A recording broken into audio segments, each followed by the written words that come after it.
Hello everyone, myself Dr. Vijaya Thakare Nandurkar from Nandurkar Hospital, Pune district, Bhandara. Are you suffering from fungal infection of nails? Then don't worry, take homeopathic treatment for rapid, permanent and gentle cure. Homeopathic medicines work without any side effects on your body.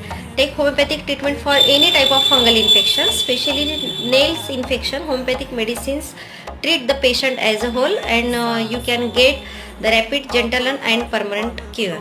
Thank you. नखांना होणारं हे fungal infection ज्याच्यामुळे मध्ये नखं खूप असे thick होतात, जाड होतात, पांढरे किंवा पिवळे नखं पडतात, काही दिवसांनी ते काळपटसुद्धा पडतात आणि जाड थिक होऊन आतमध्ये पोकळी तयार होते. खूप असे जाड नखं होतात, आतमधून पोकळ पडत जातात. पहिले एका नखाला इन्फेक्शन होते, हळूहळू हे नखं वाढत जातात. हाताच्या बोटांना होईल, काही दिवसांनी पायाच्या बोटांना सुद्धा होतं. ते सिव्हिअर फंगल इन्फेक्शन्सचे सुद्धा पेशंट होमिओपॅथिक औषधांनी पूर्ण आराम